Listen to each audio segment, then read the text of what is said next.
And we stay in Colombia now, where the latest free trade agreement approved by the Congress last year threatens what is left of the country's auto industry.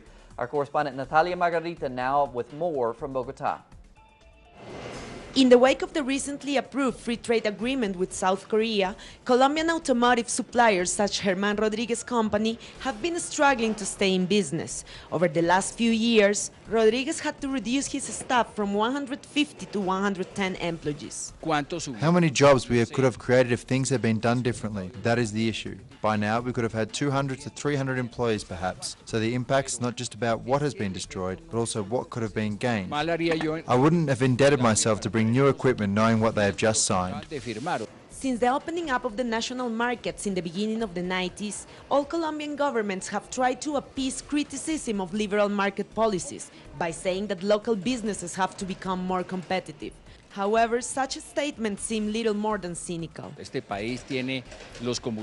This country has very expensive fuel, very expensive energy. It has the highest taxes and they just raise them even more. They recently signed an FTA and simultaneously raised taxes. It will be cheaper to produce the same we are producing here locally if I just move the factory to Mexico, Ecuador or elsewhere apart from Colombia. What is not competitive here is the country.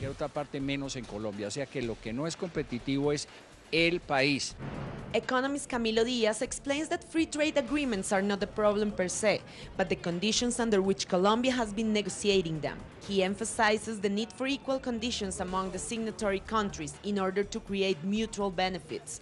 That clearly has not been the case for Colombia so far. A medium-sized company in South Korea gets financed at an interest rate of approximately 4.5% per year. A medium-sized company in Colombia at an interest rate of between 14 to 17% annually. Therefore, the cost of capital are quite different. Here it is much tougher, much more difficult. And above all, the access to financing is much more complicated. The recent approval comes as the latest in a series of 13 free trade agreements that have already been implemented in Colombia.